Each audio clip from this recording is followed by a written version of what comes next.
people's praise one. I believe in the word of wonder and a kingdom for the saved.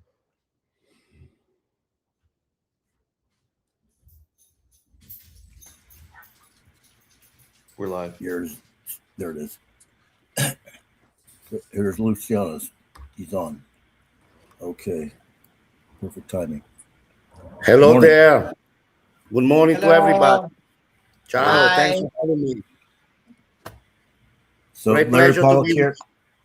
Larry Pollock here with Luke Carroll, Hello Trevino, and my good friend Luciano Basoni. I want to introduce Luciano to everybody who's tuning in. So Luciano and I competed in the same show in LA, like I think that was like late 90s. 1999, I guess. Yeah.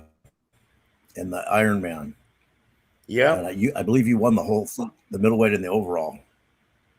I won the middleweight, and then in 2002, I came back and I won the overall as well. And there where we met. And then, yeah, we were training for a little while down there during that time. Yeah. Because Luciano was living in Powerhouse LA.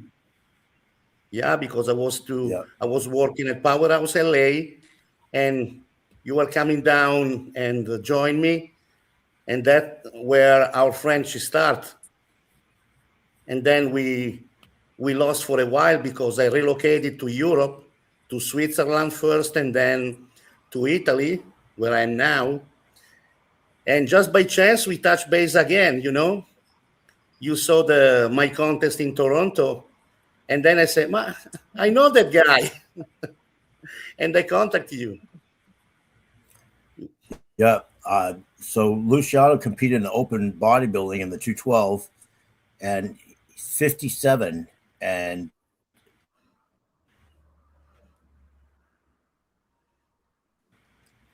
at the moment, I didn't put two and two together. Just your size and conditioning. And then, I mean, you were right up there competing with all the top pros. So, yeah, it was a nice journey because actually he has an interesting through illness during COVID. Yeah. Was that your last show, Toronto? Yeah, it was my last show. Yeah, was my last show a couple of months ago. Happy? Yeah. Were you happy? Oh, definitely happy. Definitely. Yeah. I thanks God that I made it. You know, because what I was saying, because connection is not very good, but I came back competing after I got sick. I got sick in 2022. I got COVID, and I was in a coma for 2 months. So I was very blessed to be alive. And since the doctor didn't give me a way to heal, because there were no protocols, no healing protocols for my disease. And so I asked the hospital to let me go. And I took care of my recovery. And I do some experiment with some chemicals, here and there, and with some trials and errors. I managed to complete a protocols due to cardiopulmonary disease. So I managed to regain the percentage, the quantity of oxygen volume on my lungs. And so I recovered pretty much 80-90%, and that allow me not just to live normally, but also to come back to a competitive level on my sport. And Nice. my goal, go ahead. Yeah, I just said that's really nice. Yeah, it's really nice because what is important for me is not the result, first, second, last, no problem. The point is that in 3 years, I managed protocols after protocols to improve my pulmonary capacity.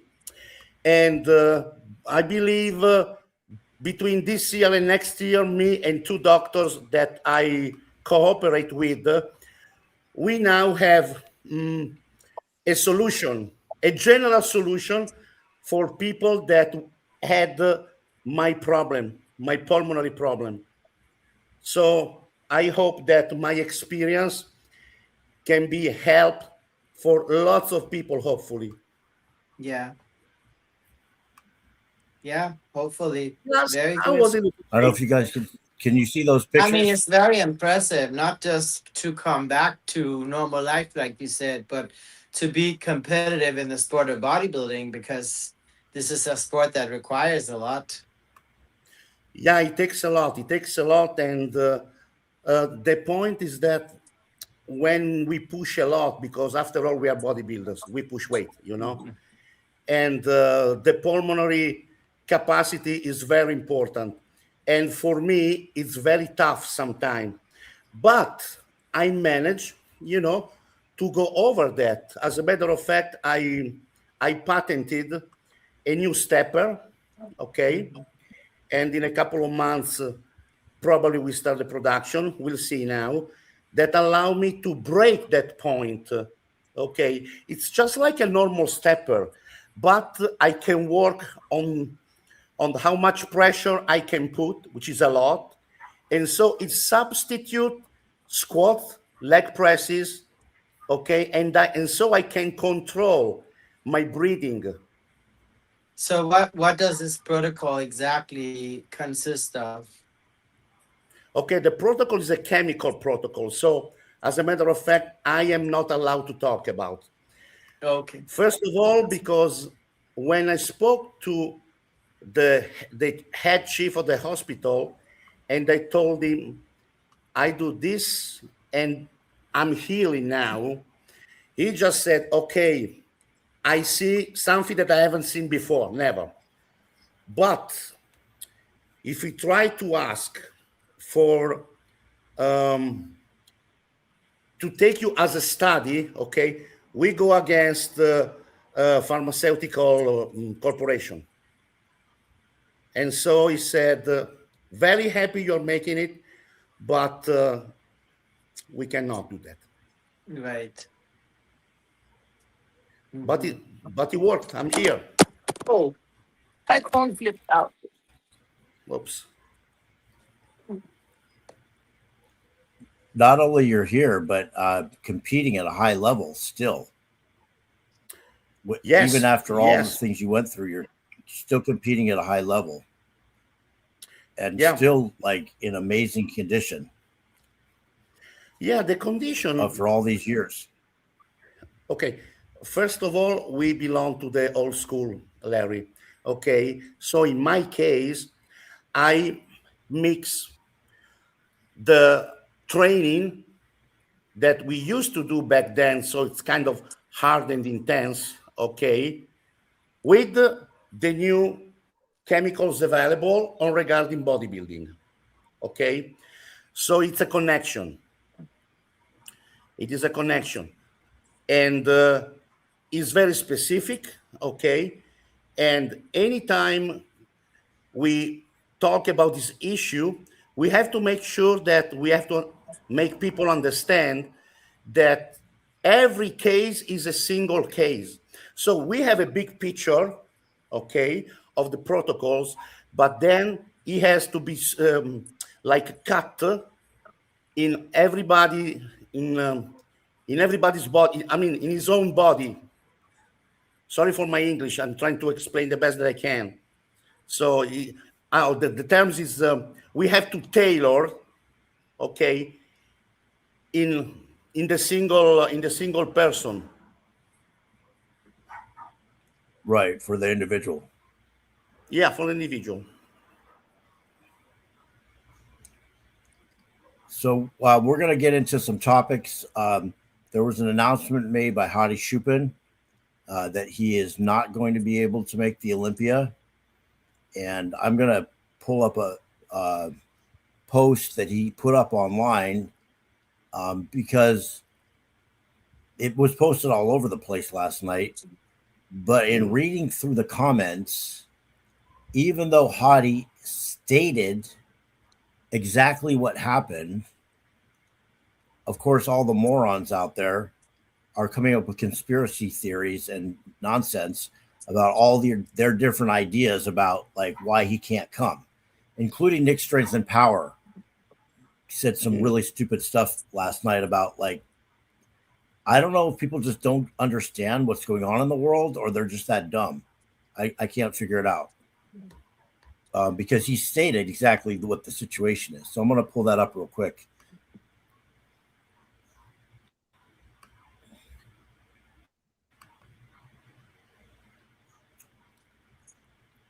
Okay, do you see that?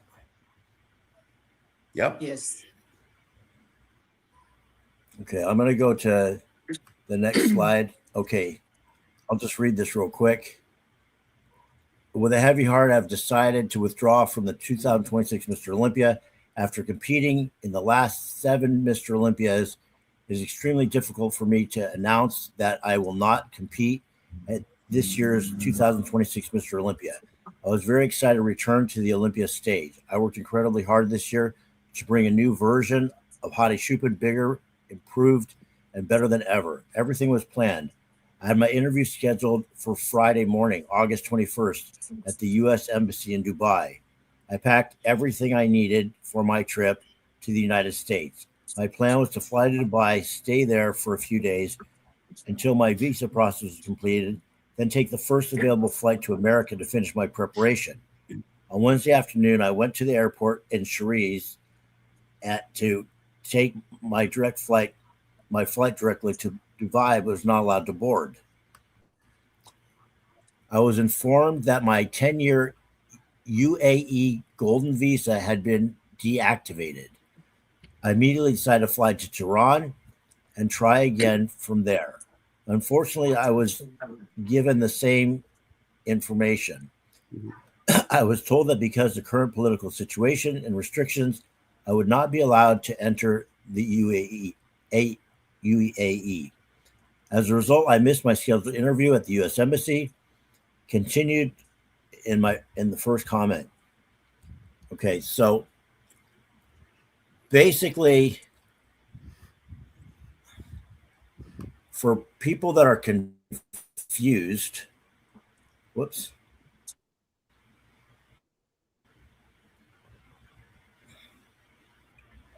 Hang on. Let me remove this.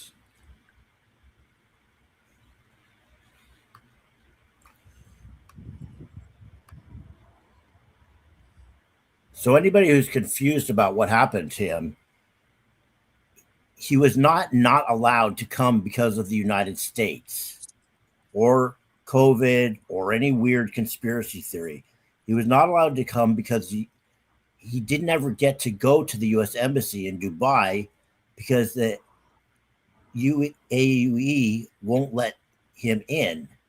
And the reason they won't let him in is because they are at war directly with Iran. If anybody hasn't been paying attention, Iran has been bombing them. So that is the only reason.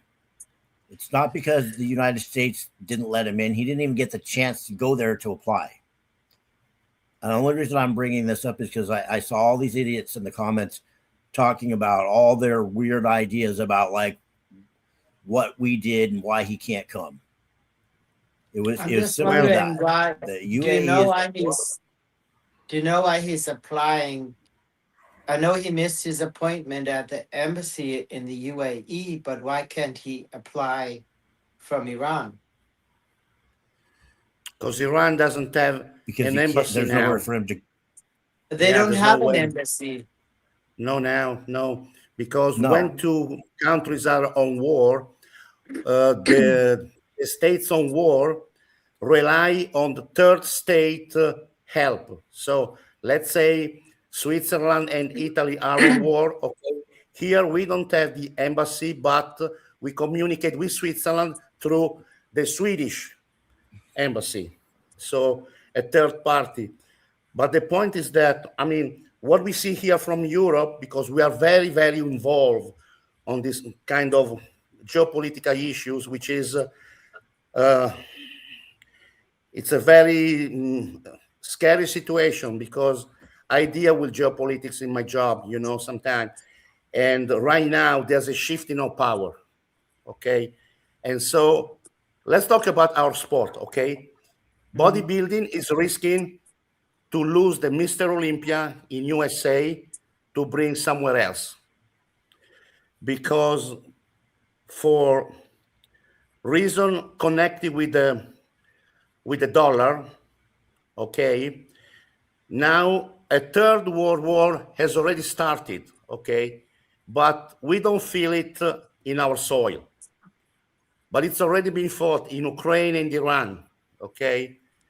The main we know that the main enemy for corporate America, okay, is China, okay. But here we might talk for hours, okay, because the plan that corporate America is doing in the past 15 years has been written in 1997. I have documents about that. So it's tragic, but it's a reality. And Hadi Choopan, he has always the same problem. He managed to come to the Olympia thanks to the help of Mr. Rambot, okay, and another lawyer in the US, and also Berut Stabani, okay. I was just about to mention him. He's missed out on a lot of Olympias. He was supposed to compete in Europe here. We are very mellow here with everybody, okay? But the past 2 months, they did not allow him for 2 times to compete here due to visa problem. And the visa problem is because Washington doesn't want some kind of people right now. Why? Because of the war. That's the reality. Tragic, but it's the way it is, unfortunately. They should do athletes has an exempt, because like athletes are not coming to be terrorists, No, but you know what? It's very scary, and I'm telling you why. Since 2,500 years ago at the Olympic Games have been made, to make peace in between countries. And where countries were on war, during the Olympic Games, war stopped for the time of the Olympics. Now, today, that we believe to live in the best world available ever, we do not allow athletes from countries that we don't like to compete. Or if they compete, we don't let them sing the national anthem. We don't let them display the flag, like now here in Europe for the European Championship. We are not. What kind of example we can give to our children, or to the world? This is so bad. I just feel bad. It's reflecting on the athletes. I mean, Tabati has missed out on a lot of shows. I feel really bad for those athletes. They can't even do their sport. They don't even have real competitions in their own country. Yes. Many countries doesn't have pro shows, and not even like a pro show, it's a qualifier. Like the whole idea is to compete at the Olympia, and then you can't go. So it's like, for what? Yeah, but here it's already 1 year that somebody's talking that they want to move Mr. Olympia from Las Vegas, probably to Europe or maybe the Eastern countries. Eastern countries and Asia are growing a lot, economically too. Yeah. Whereas the US has a huge setback. Yeah, 15 years ago, Thailand, Vietnam, Laos, all those kind of states were very poor. Now they are leading. And those places are much more secure than ours. Yeah. There's talk of it, but I'm not sure that they're going to do anything anytime soon. because Jake Woods would have to move his whole operation over to Europe somehow. I'm not sure if he's willing to do all that. Yeah, but as a matter of fact, it is 1 month. Is 1 month job in order to set everything. Also, they already have experience. I mean, they have the Romania Pro, they have the Alina Popa Classic, they had the Masters Olympia there a couple of years ago. They have experience there. Oh, a lot. But the FIBO, okay, the FIBO is huge. So they can make the Mr. Olympia with the FIBO together and would be mind-blowing. Yeah. Mind-blowing. I think they're gonna be looking at it like this. Yeah. It would depend on, you know, first of all, you got to realize if you move to the Olympia to Europe, all the US people that currently attend the Olympia every year, a lot of them are not going to go because they'd have to get visas and travel. I think a lot would not. Larry, we are not like US administration. American here are like brother and sister, are family. No. I'm not saying for that reason. They're not going to go economically because they'd have to get a visa and take a flight to Europe. And but that might be more European. Honestly, Larry, okay, there's no problem at all for the visa. Trust me, for the visa, no problem at all. Because Americans here in Europe, in Italy, are very, very welcome. Very, very welcome. Yeah, it's called ESTA. It's just an online application. I'm telling you. I'm not saying that they couldn't do it. What I'm saying is you have a tremendous amount of people that just go to the expo every year and vendors that set up and go there. And all those vendors would have to take their stuff to Europe. All the people that attend, a lot of them, they don't even. But Larry, it's the same for the Europeans, you know, like it's just going to have a switch. It's just going to switch. There's going to be more Europeans in Europe and there's going to be more Americans in America. Right. So they would have to, in order for it to work, they'd have to decide, okay, financially, are enough Europeans going to attend the Olympia to pay for it? You know how big the FIBO is? Like I used to live in Denmark. That's where I'm from. And I went there every single year because it was just a drive.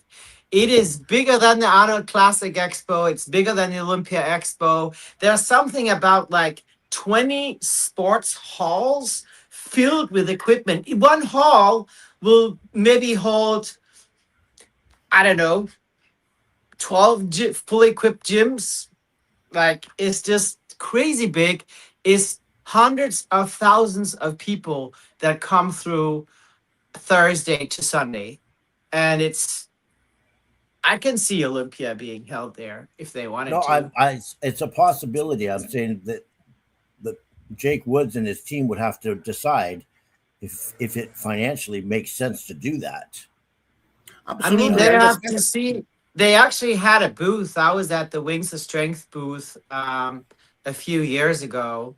And to me, it looked like it was a great success. They had a huge booth and invited something like, I guess we were 15 women bodybuilders there promoting the Wings of Strength. So, I mean, they've been there before and have some experience. So if they feel like it's lucrative, it could happen. But I just don't know, like, if it's going to be lucrative and what the prices are there to host the show. Europe is not cheap. Let's get Larry, back allow me a consideration. I'm sorry. Allow me a consideration. You know what my worry is? Let's say worry is that at a certain point, a big investor from China can come up and say, okay, let's do our own Mr. Olympia in Asia. Put in money. And let me tell you, lots of bodybuilders from Europe, me too, okay, I will go there. That's the risk. This is the big risk. Because of the money, you're saying?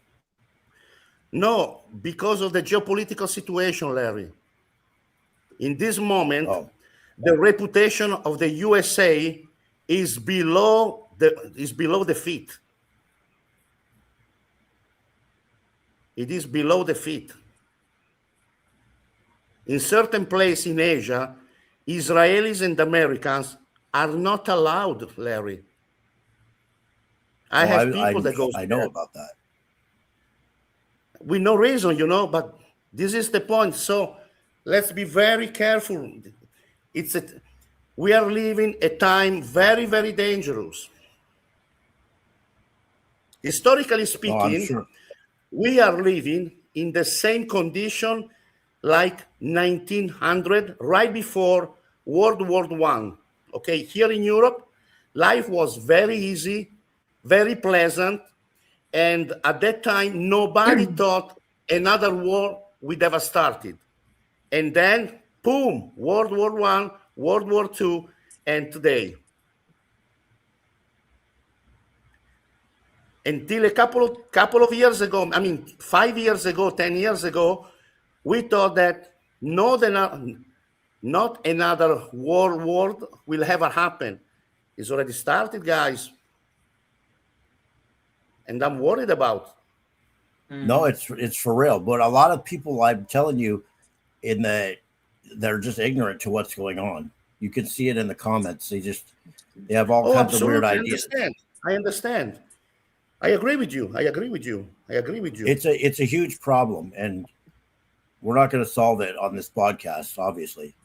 But I want to talk about specifically. If we solve this problem, we are Nobel Prize. Yeah. Let's talk more specifically about, I'm disappointed that Hadi Choopan is not going to compete, because I wanted to see, what Milos was going to do with him and how he was going to look at the Olympia. And I think it really changes the lineup not having him in there. And Hadi also has a lot of fans. Like a lot of people are disappointed not seeing him. And he brings something special to the show. I mean, he's a former Mr. Olympia. He's always in the mix up there. So, he's one to watch. Yeah, I mean, because he's won the Olympia. He always brings condition. He's been second. He was second last year. And some people felt he should have won. And he's won the Olympia. So he's been in the top 3 for a while now. So he's one of the top guys. And I think it's going to change the lineup. Sort of like what we just saw. We just watched the what was the show we just watched this weekend? It was Austria. And what's interesting in Austria, so you had John Jewett, and then you had Regan Grimes, that Damien, who's really tall and big, and what is the other guy? Juan Pradell. You had these 3 guys that were really tall and huge, and John Jewett was much shorter. And in that lineup, John Jewett kind of like got lost in the mix, because your attention was drawn to these 3 big guys that are really tall. And prior Olympia, we had Derek, who's short, Hadi, who's short, Martin, who's short, and then you had Samson and Andrew, who are tall. And so now with Hadi out of that, the lineup is going to look different. Yeah, it's going to look different as far as the first call out. You're going to have these 2 real tall, big guys, and Derek. I know, and possibly Nick or Martin or whoever. I know, but so Larry, I'm sorry. We saw the contest, the Austria contest together. All right, I am a big fan of Juan Pradell. I like him very much. His structure is very good. I like his peaks, But, okay, judges are made to do the judge. And John Jewett deserves second place, okay? Because the condition that he brought, was superior. So I don't agree when you say everybody's very tall and then he get lost. All right, but not for the judges. Judges have to see that and judge I agree with I sides. I agree with you that he should have got second place, but Oh, because okay, of the okay. I'm lineup, sorry. and the way it looked, he looked like the Yeah, odd man out. That's all yeah, I'm but saying. you agree with me that judges cannot make this mistake? They shouldn't, but anybody watching that show, your eyes were just drawn to the three tall guys because they were just Sure, bigger. sure. John got overwhelmed by guys with better structure. I mean, the guys that had placed ahead of him had far better structure, and they outweighed him by, 30 to 50 pounds. More weight, yes. So, Absolutely. I mean, maybe his conditioning was better, but structurally, he could not stand with them. He has a wide waist, like the other guys had like a taper. So they were just way more statuesque. So, I mean, if you're trying to judge who's got the best glutes condition show, then yeah, John won it. But if you're trying to who was the best bodybuilder, then I mean, other guys with better structure genetically, you got to reward them. So it depends on what. But in all what fairness, you prefer. Juan Pradell was not in condition, not really, especially from the backside. And if you had put just John and Juan Pradell next to each other, I think John would have won. But in that lineup, Juan got the nod because It's also a little bit what Juan the looked way judges are better from the looking front. for. From the front, he beat him on the front poses because he was dialed in the front. He wasn't dialed from the back, but they didn't really judge that pose until you got there. And then I think because it was so late in the lineup that they couldn't really like run it back to put John ahead of him. So maybe Juan won front poses, which there's 4 of those, side poses, and then there's only 2 poses from the back that maybe John was ahead of him in. So, I mean, where are you getting that he could have placed ahead of him if he only won 2 poses over Juan? I think overall, though, if you just compared shot for shot,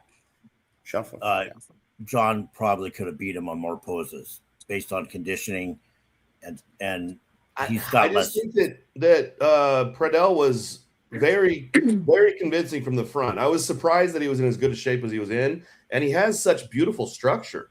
Like it's hard to say a guy like that has that kind of structure shouldn't win. I mean, that's why Samson won the Olympia, because he has beautiful structure. His conditioning is never. We saw it also with Damien and Regan Grimes in the show before. They were similar structures. Yeah, they similar beautiful structures. So I feel like it was a structure show.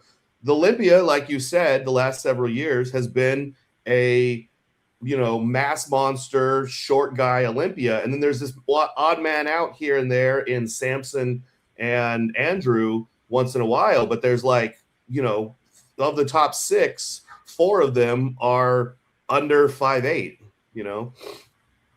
So now taking Hadi out of the equation, how is the lineup going to look?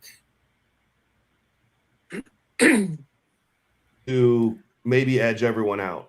I know that sounds like a weird prediction, but I think this is Nick's year.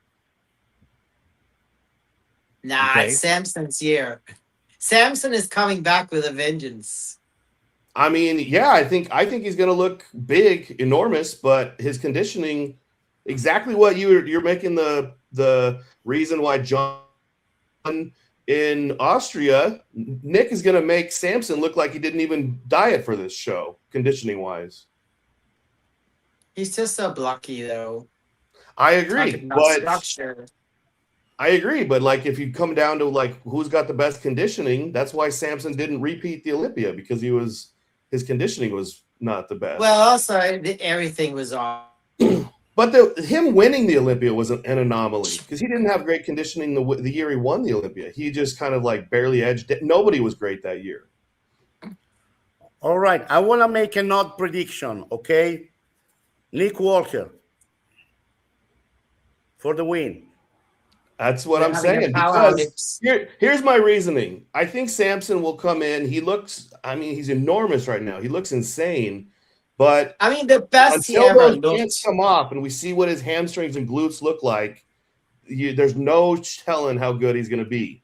Okay, and then the other guy that's a real threat is Andrew. But Andrew lost Kamal.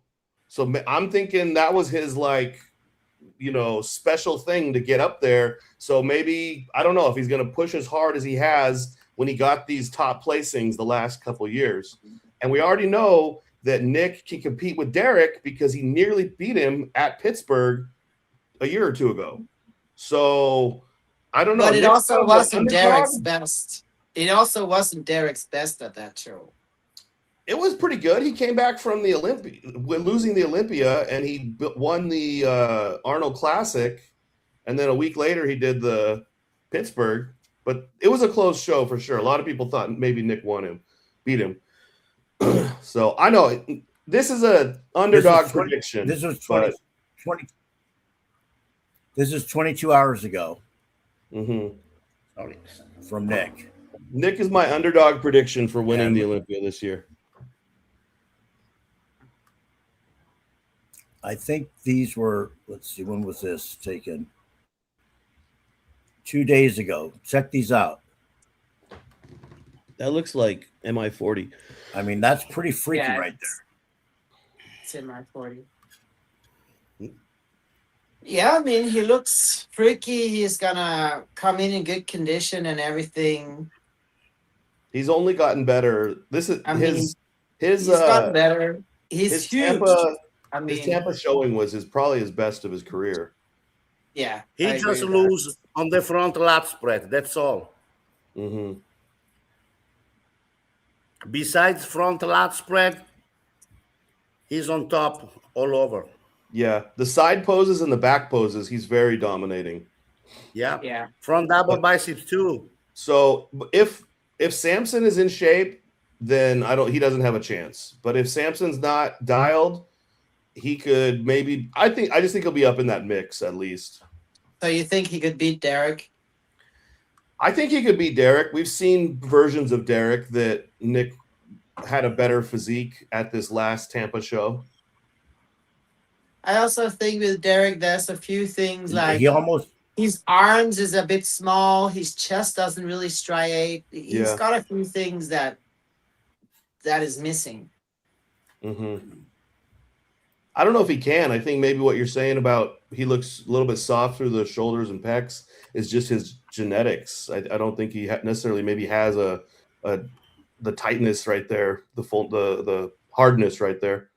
Right. Okay, on front double biceps. I'm sorry. On front double biceps between Nick and Samson, I have Nick. Do you agree? I mean, it just comes down to conditioning. Yeah. Samson is going to bring. I think Samson has a better waist, so I feel like his V-taper, he's just prettier to look at. He's more aesthetic. Absolutely, I agree with you. But the name of the pose is double biceps. So I go by the grammatic, and I want to see biceps. So I go for Nick. Nick has very good arms. Samson's arms are enormous right now. I don't think I've ever seen a bodybuilder as big as Samson is right now. See on stage, on Instagram, everybody's Mr. Olympia. Me too. True. Yeah, that's true. But he's put on a lot of pounds. He was like 350 pounds his off season. He's packing. The thing that scares me about that is his conditioning is traditionally not the best. So I mean, it doesn't matter how heavy you get. If you can't bring it in at the end of the year, then it's all kind of for nothing, you know. What's terrible is Samson hasn't posted anything posted of his. He's only posted any posts of Samson. He's only posted. He doesn't have any posts of him posting. Yeah, probably keeping it under wraps. A lot of people do that. Yeah, a lot of people that aren't in shape do that. Listen, guys, I ask you, on side tricep and side chest, who would you pick between Samson and Nick? I would pick Nick. Nick's side chest is probably the best in the industry. Side tries? What does Nick's side try look like? Let me take a look. We just pulled it up. You want me to pull it back up? I'm gonna look it up on my phone. You can pull it up if you want to. I'm looking too.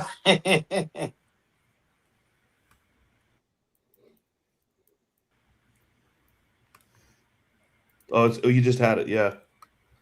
I mean, that's a pretty good side try. He really controls his midsection in this photo. That's a pretty good side try. His shoulder is just enormous. His pecs are full. That's another thing it also comes down to with Nick is how well he controls his midsection. Yeah, but I think he's getting better at that. He is. He He is. controls Yeah, it the last very, show. very well.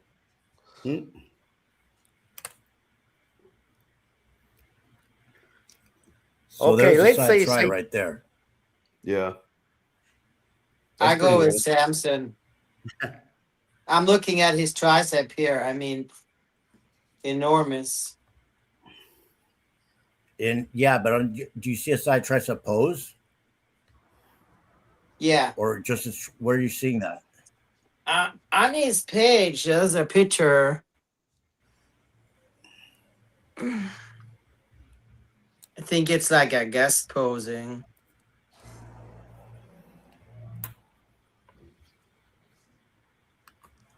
Where are you looking at? I'm on his page right now. Let's see. If you go down.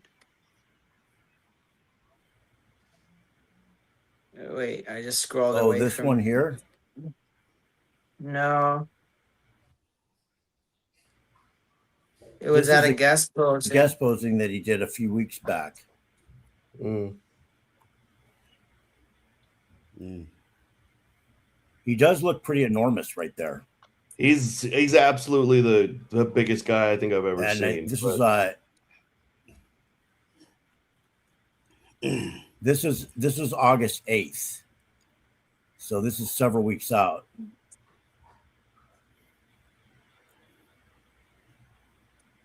Guys, I will saw- say that I saw Jean-Pierre Fuchs 3 weeks after the Olympia, 142 kilos, shredded. Yeah. I JP was a say, good. Yeah, he was impressive for sure. JP was an impressive guy. Impressive. yeah, bodybuilder. but he had cuts all over. I gotta Yeah. say he looks pretty impressive there. Yeah. I mean, he's not as far out as he was already. His conditioning, even here, looks better than it did at the Olympia last year. I think he has something The to question prove. is, can he and- bring it all the way in? Yeah, that's the thing. I mean, you know, everybody has whoopsies in their career, and last year was a whoopsie. He was flat, he was over dieted, he just did not look good. Even he looked small in the lineup, which is ridiculous. But you know, it's like we all been there where we just went too flat and maybe over dieted, didn't carb up enough, something went wrong, and that was his year last year. And I feel like, you know, he's been training very just you could tell when you're watching his training, he's really like, fuck, you know, I'm coming back. So that's why I'm like, I mean, of course something can go wrong, but I feel like they're checking all the boxes. You know, he does not want to do a showing like that again. Oh, but I feel like he's he's going to have to bring better condition than he's ever brought in, though, is the problem. Like, he's going to bring Yeah. more muscle, but he's never been in very great condition. Even when he won the Olympia, he wasn't in great Even the condition. year that he Everyone won. was off that year. Yeah. Me and Larry were there in person. We were like 60 Yeah, feet away. when he won because everybody was off. Yeah. Right. I mean, he has the most potential because, yeah, I think Now he has Derek's like the not most showing. statuesque kind of physique, but like, you know, Yeah, it's the whole package. You know, you got to have Yeah. the muscularity, the structure, the conditioning. If one or the others misses, Yeah. Derek looks so definitely. freaking. I mean, I agree. Nick could have an edge there. You can see, okay, say, okay, he doesn't have the best structure, but he's probably the biggest guy together with Samson. You know, like you could Yeah. say how much mass they pack on per inch, but he has the ability to get in shape. We've seen that. Yeah, but He let's gets try to super close grainy. the picture. Back double biceps, Nick or Samson? Nick. Nick. Samson. Back No, Samson. Why? Can I ask you why? no. It's more like a aesthetic for me. Like just I like a little bit the taller bodybuilders and just smaller waist. Just Okay. kind of like I like when the structure is good. Like Sure. mass, okay, mass for mass, it's Nick, but the aesthetic look it's also a matter of like personal opinion for me. Like, where do I Yes, want to sure. see the sport go? You know, why is classic so freaking popular? Because it's like pretty physiques. Just keep that waist small and build more mass. You know, like keep the structure. Don't overdo it with insulin and this and this and that. You know, if they could just keep the structure, keep the waist. Like, I mean, I'm also old school. You know, my first show was in '98. I love the Kevin Lerones and the Sean Ray, Ronnie Coleman, that era. You know, and I would just love to see physiques that were like classic, just bigger. You know what I mean? But pound for Yeah, pound, But would. you Nick, got I'm you got just a problem. I'm just not so much a Nick fan You got because I don't really like his midsection. Sure. It is a good point of view anyway. That's why I asked okay, you. but there's a problem.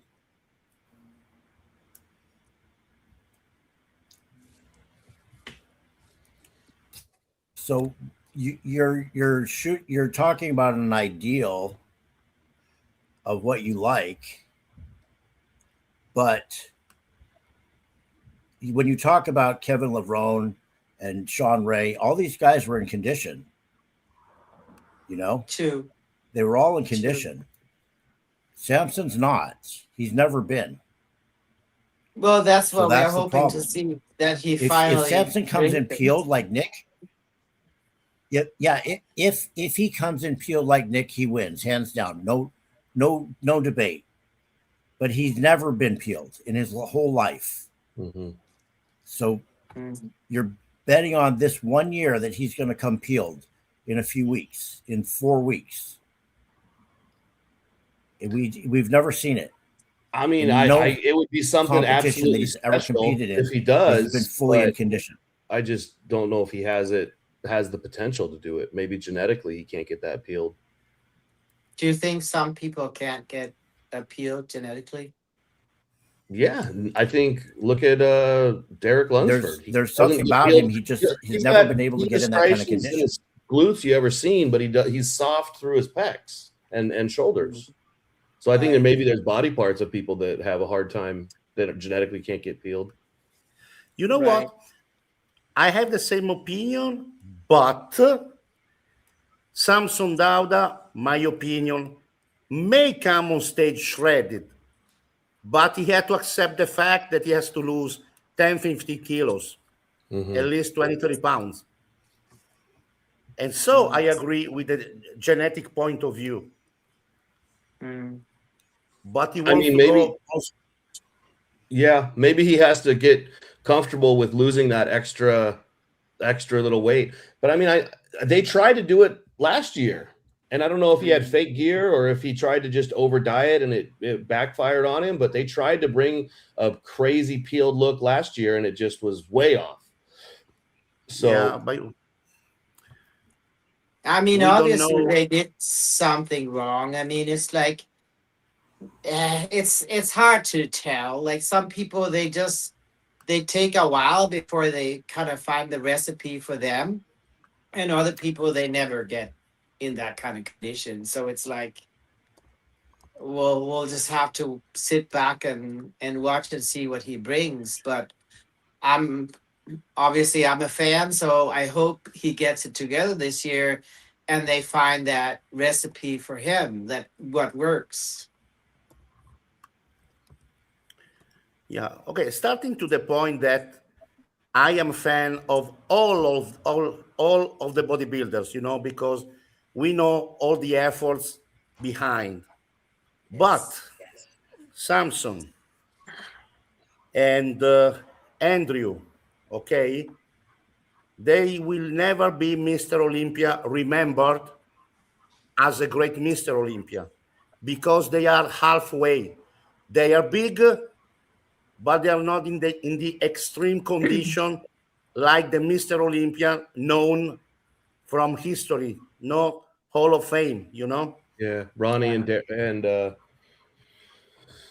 Jay also. Dorian. Ronnie and Dorian stand out for like the most peeled Mr. Olympias, and Phil. And Phil, yeah, because if you ask me, Luciano, your best Mr. Olympias ever, okay, let's start from Arnold. It's okay. Lee Haney, Dorian Yates, Ronnie Coleman, Phil Heath. That's it. Mm-hmm. Yeah, those are the greatest ones. Nobody else will kind of be like, everyone else is going to be like a midway through that they'll touch on them, but they won't like say like, everybody else, great champions, great, but not Mr. Olympian that you will talk to your nephew, Mm-hmm. Yeah, I guess it's just every so often that somebody pops up with that kind of genetic. There's can find a. I mean, you gotta have it all. That's why I'm like, I think Nick is very impressive, but it's just like, is he gonna be someone who's gonna hold down 8 titles?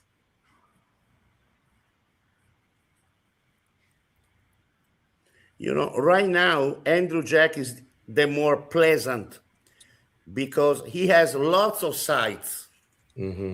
But also, I'm sorry, the sides that he has in some points are questionable. So it's too, how do you say, it's too evident. From the back, his adductors and hamstrings just never are, overwhelming like Nick's or Samson's for that matter. Samson's I think he needs more leg overall, like hamstring and quads. He needs more fill.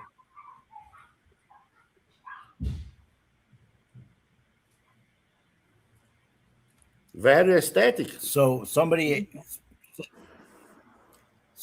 mentioned, if Samson has 2 things going for him, but he's not conditioned, then he's missing the one. Well, I mean, conditioning is a big part of it.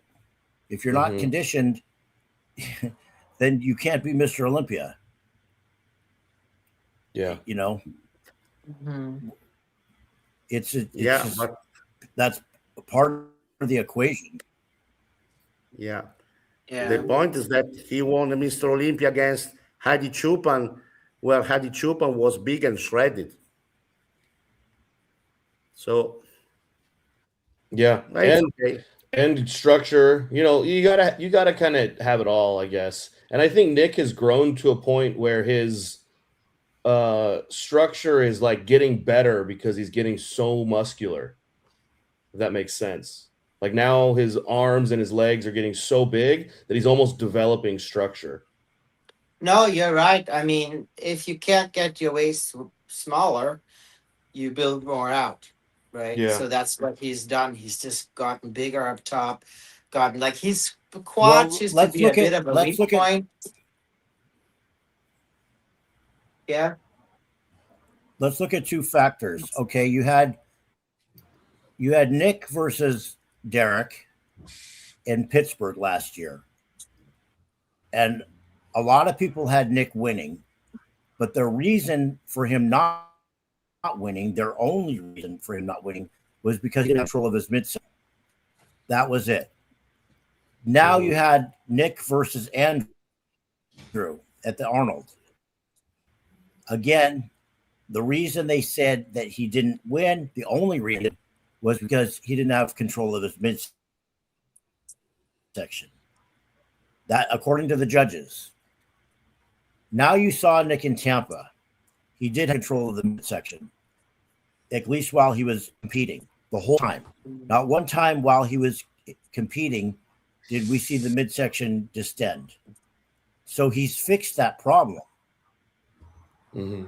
So right there, if he's fixed that problem, so now you're going to have a different Nick with a midsection in control. Assuming that he can come in the same way as a Tampa or better, he doesn't have that issue. He has a shot going into this. With Hadi out of the top, the other guys, you know, Derek wasn't at his best in Pittsburgh. Derek was pretty good at Pittsburgh, though. With Hadi out of the equation, I think that there's a spot available for Nick to be in that top 5.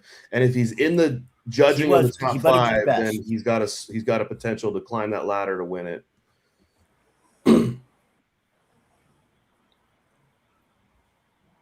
I think we lost Hella. She's frozen. I'm here. Can you hear me? So, I mean, yeah, your video's frozen. There's also politically, you know. Yeah. What's that, Larry?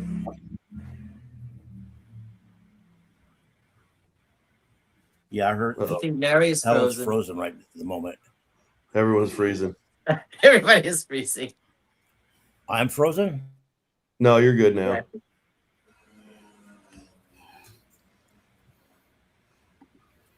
Well, I'm here. What were you about to say, Larry?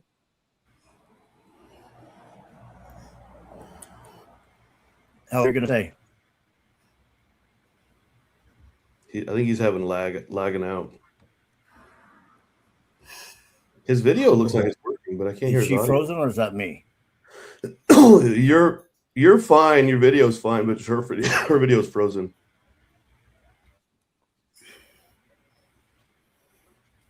You're fine, Larry. You can speak.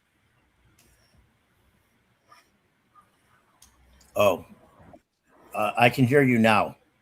So you were going to, Hella, you were about to say something. I forgot. I thought you were about to say something. I will tell you another opinion that there are chances I started to say something that about in first and second spot, I have Nick and Derek. Mm-hmm. I think they match up well as similar physiques. If they come up 100%, there's no way they hit first and second. If condition is judged properly, yeah. Yeah.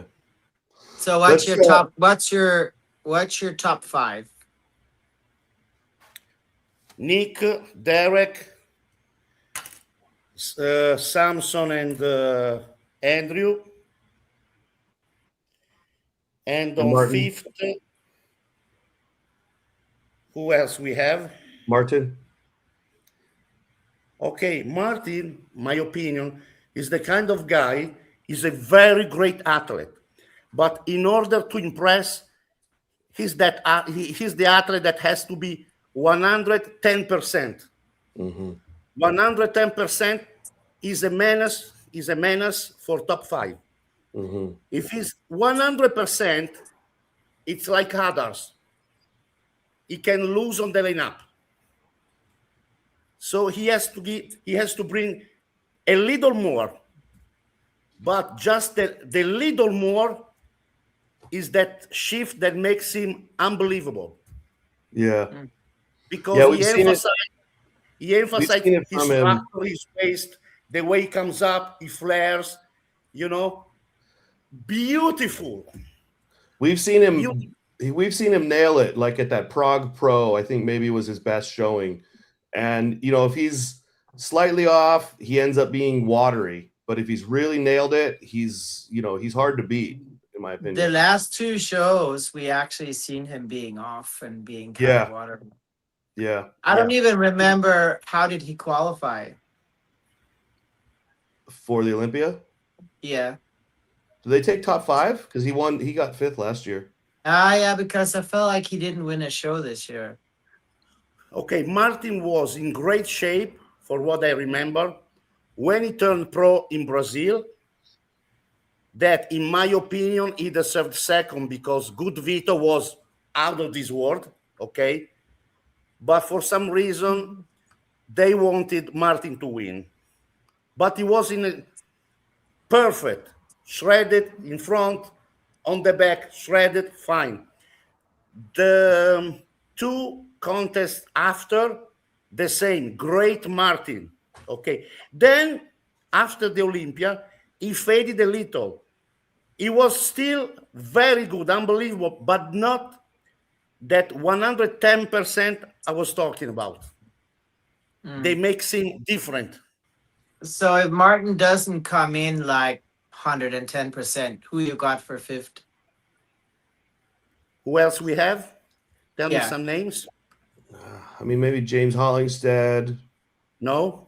Who else is in that? Larry, please, can you put up on the screen the contestant names? Qualified. The qualified? You mean the whole list? Yeah. Let me see if I can.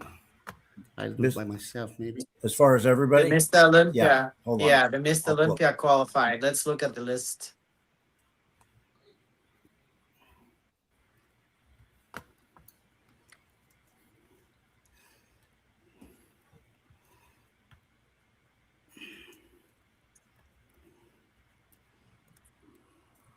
The last one, Damien won the show for that. Hollingshed won that one. Who won in Europe? We have Tabani, but I want to see all the names. But the question is if Belarus can come to the Olympia. Yeah. He has the visa. He has a visa granted. Oh, okay. He has a visa granted. That's good news. That's good news. A couple of days ago, I heard that. Okay, that's really good news. I mean, some standout names that I'm looking at is Tonio Burton. All right. Michael Krizo is going to be enormous. Yeah. William Bonac, he's a perennial guy. Oh yeah, William could take a 5th. Brandon Curry is still in there. I think he's sliding down the list, but he's still in there.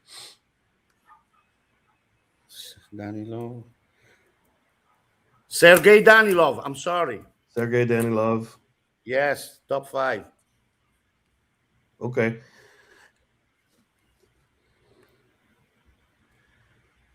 Okay. Foda. If Mohamed Foda is in shape, is nailed 100%, is a big challenger. From the front is massive and impressive and cut. From the back as well. Watch out.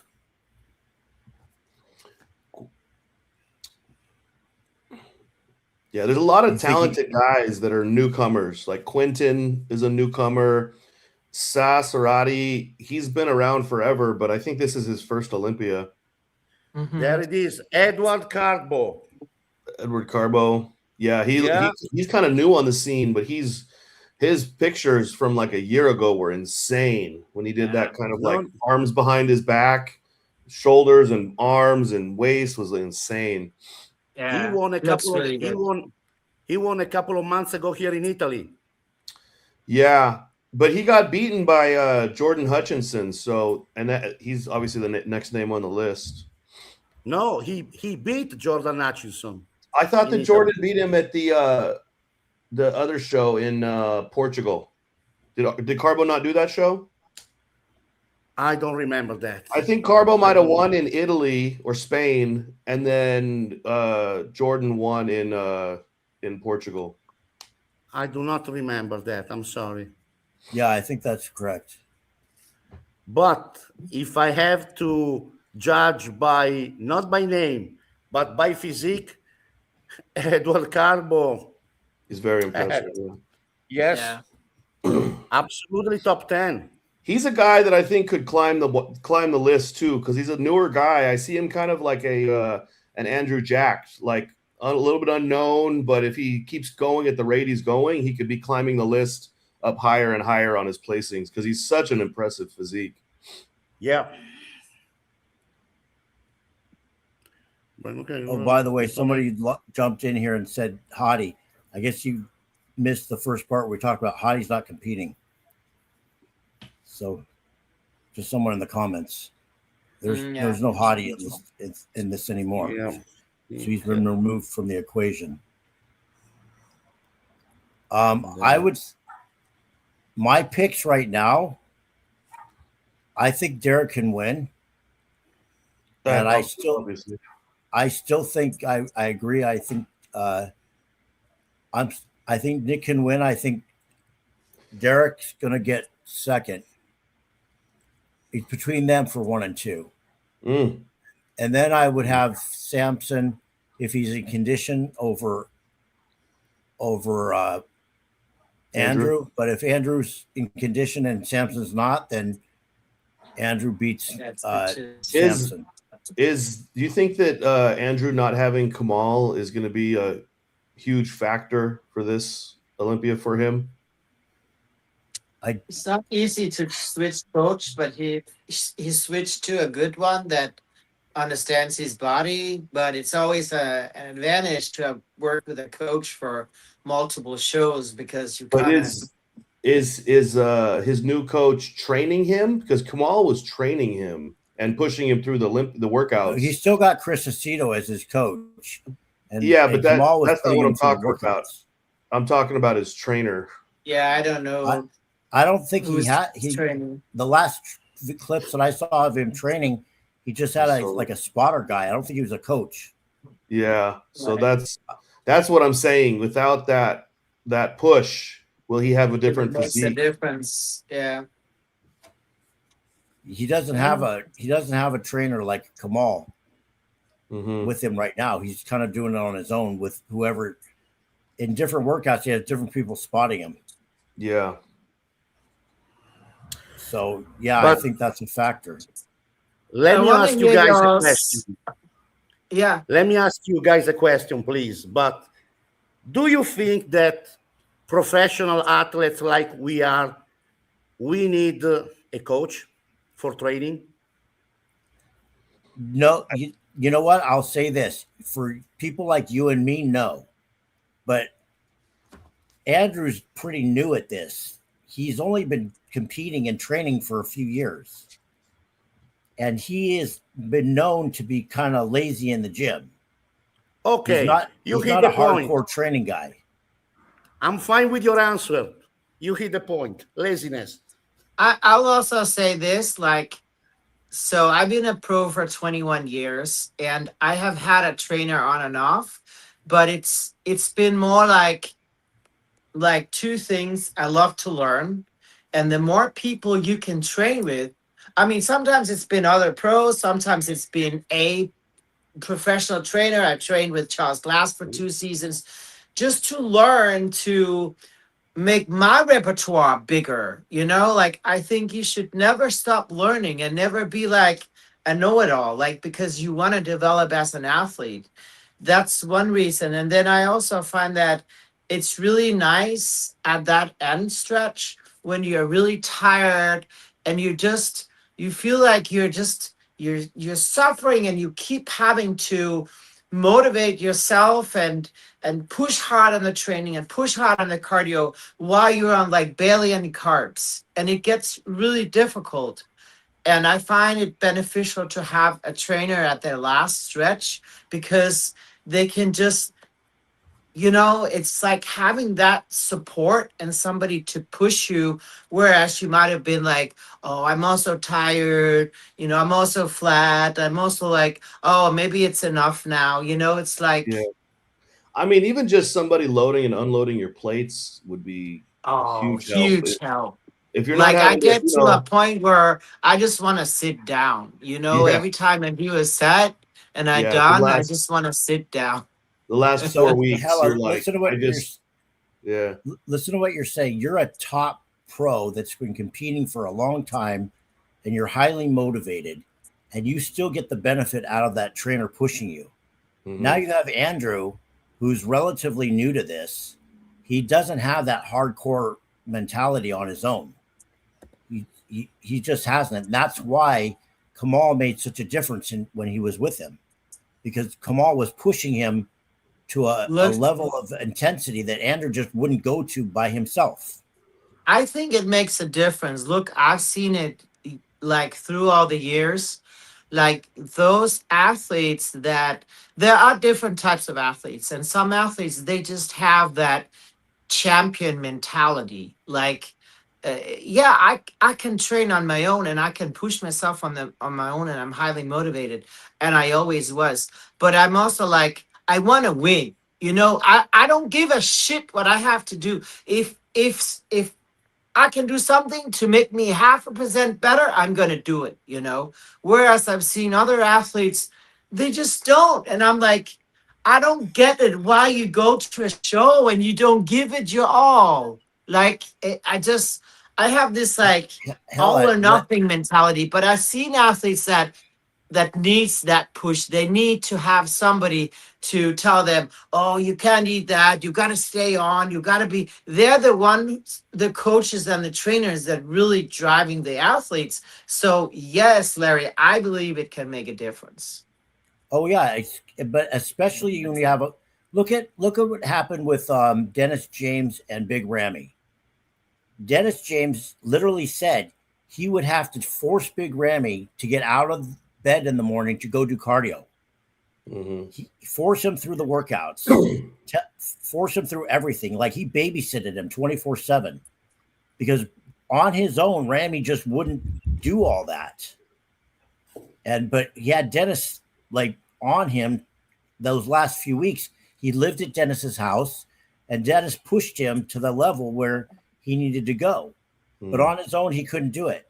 And Kamal said, actually, Andrew said the same thing about Kamal. Andrew said Kamal would wake him up in the morning and be like, let's go do cardio. And Andrew would be like, oh, God, I don't want to do this. But Kamal would make him do it. Yeah. Now, without that, is he going to do he's obviously going to train, but is he going to train to that level on his own? Because he's not that guy on his own. Maybe he's got a new motivation all of a sudden, but I would say it's going to make a huge difference for him.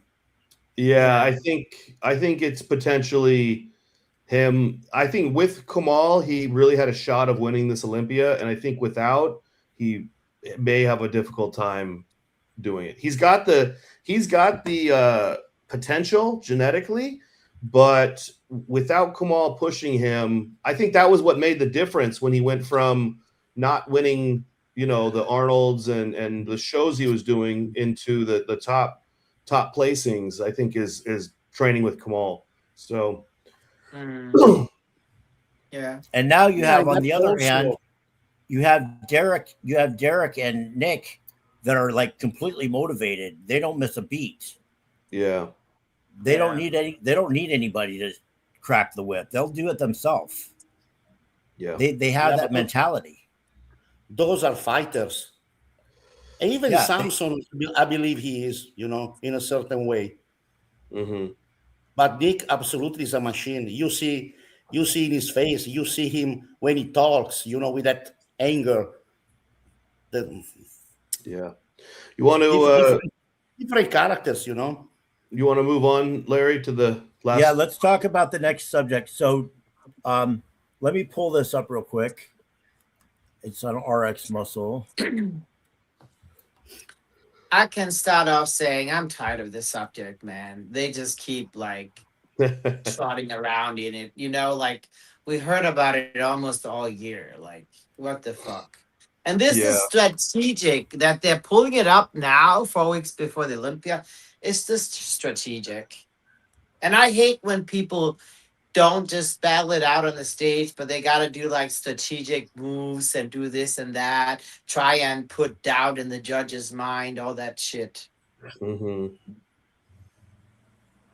That's why most of competitors, since I'm back on this environment since 3 years, you know, what I saw is that on the last 6-8 weeks prior a contest, Instagram is full of pictures, full of daily updates of all the contestants, you know, like you said, probably in order to put some ideas on the judges that also see Instagram and stuff.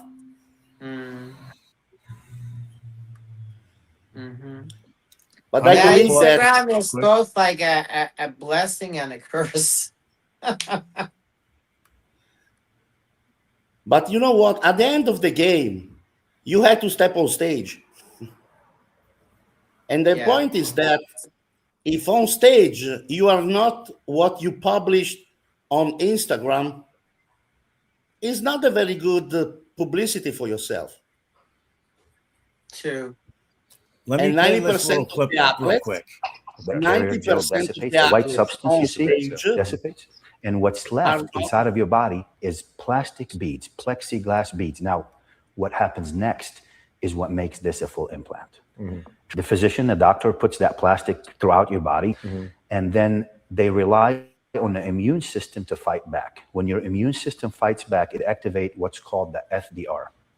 The FBR is the foreign body response. What that does is encapsulates the foreign substance or the foreign object. Exactly, collagen. That's it. So now you have the plastic and that capsule of collagen or the membrane around the implant, and you have a full-blown implant. Because you could die. I didn't think anyone would be crazy enough to really do this. I knew there was some social media guys that did it for, you know, super sensationalizing their body, but I didn't think real bodybuilders would do it. I think it's a responsibility of you, me, and everybody else to understand it and to identify it. We need to label it for what it is and combat it because obviously this is not bodybuilding. I'm actually, when I found out that this was going on at a level that I think most people are not aware of, I know it's being done because I've talked to, you know, you've talked to some of the doctors, I've talked to some of the doctors that are doing it. It's horrifying to me because it's something that's, I almost feel like it's going in the reverse direction of where we should be going because it's the most dangerous thing you can possibly do. I mean, if this stuff gets into your bloodstream, you die. You're screwed. You die. Immediately, stroke, you die. You die. Assuming it doesn't get into your bloodstream, there still could be immune reactions that are long-term. The problem with this is because these are nanoparticles of plastic, you can't take them out. It's one way. It's irreversible. It's dangerous. That's on one side. Now, when we look at the other side of this, let's talk about bodybuilding. Let's maybe zoom out a little bit because I know everybody was, you know, very involved. Let's talk about competitive bodybuilding. Competitive. Because you feel that it's cheating. 100%. What is the essence? What is the core fundamental of the sport of bodybuilding? Is to build muscle. Bodybuilding. You're RX muscle. You're not RX plastic. Right? No, I agree with you. I think you know, implants are 100% ridiculous. We all agree. So the core, what the sport was designed for is to build muscle. If today we decide to green light plastic muscle implants, let's call it for what it is. Plastic muscle implants. If we decide to green light that and just dismiss it to we don't have a rule against it, what are we doing? This is why you see those doctors put in those triangles, the white triangles. They're identifying the shape of the muscle. This is why you see the guys that do it, they change genetic shape. They go from a flat quad to a round quad, from a glute that's natural to a glute that looks like, you know, it was generated. I'll give you some examples. Let's maybe talk about football and cycling. Who's your favorite quarterback? Tom Brady. Tom Brady shows up to a game with a mechanical arm that throws the ball 4 times further for him. Did he throw the ball? Or did the sleeve throw it for him? And let's talk about cycling. Cycling. if you are They have motors in the frames Tour de now. France. Yeah. Tour de France. Hey. What if Dave is a finalist at the Tour de France? He's a pro. He shows up with a motor that pedals for him. Well, they have that. They're hiding the actual bike is now the whole motor. It's crazy. Yeah. So if you do that, obviously you didn't do the pedaling, the motor pedal for it. Right. In bodybuilding, did you build the muscle, or did Dr. Plastic in some clinic implant the muscle in you? So we have to make sure we identify this for what it is. It is cheating. There's no other way around it. Everything a bodybuilder does, the core foundations of the sport is to eat, train, recover, repeat. Takes 20 years to build a physique. Where do we draw the line? Do we want to get to a time where somebody can choose? Maybe I work out and go to a gym, or maybe I just go to a good doctor that can implant a lot of plastic polymethyl methacrylate inside of my body and make it look a lot larger. I think it first surfaced at the Pittsburgh show, which was several months before last year's Olympia. That's when Sarah, good point here, Dave. Because I don't think many people know that. It's important to know that. Everybody thought Sarah spoke up against this at the Mr. Olympia after she lost, which is false. So Sarah put out a story on it after the Pittsburgh Pro and called out Natalia for synthol in the quads right after the Olympia, Dave. And this is something I'm going to say here for the first time. And just for the sake of transparency and for the sake of going forward, we might want to find a solution and stop doing the identity politics and attacking one person and saying you lied. Immediately after the Olympia, a doctor from inside of that clinic in Brazil, I'm careful what I'm saying here. Okay. Have to protect the source. A doctor from inside of that clinic in Brazil came to Sarah unsolicited in their real identity. I personally verified that doctor to have been working inside of that clinic, Okay. I verified it on video. That doctor came to Sarah, told her about Natalia's procedures in plural. By the way, I just wanted to preface, you showed me, I know who the doctor is. And Yes, so but I know it's a legitimate doctor. 100%. I wanted to say that, but my priority, just like we want the message out and to find a solution going forward to this new phenomena that needs to go away, I want to protect the source too, because they came forward.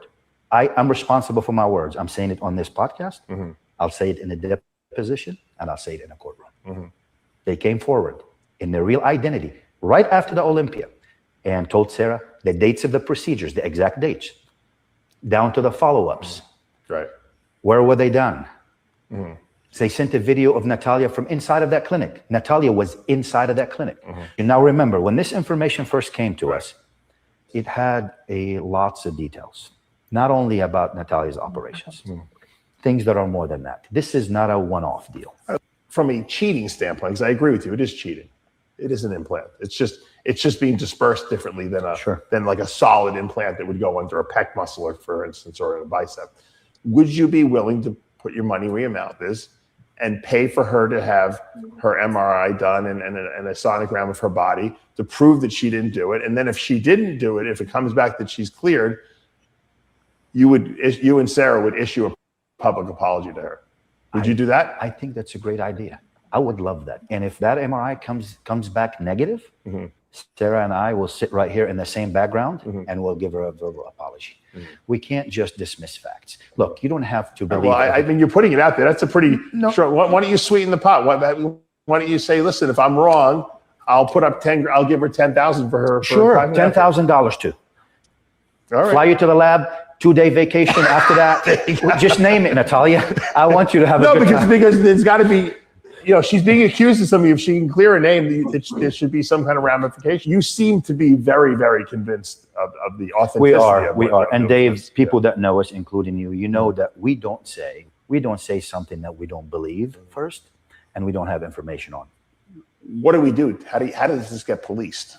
There has to be guidance against it.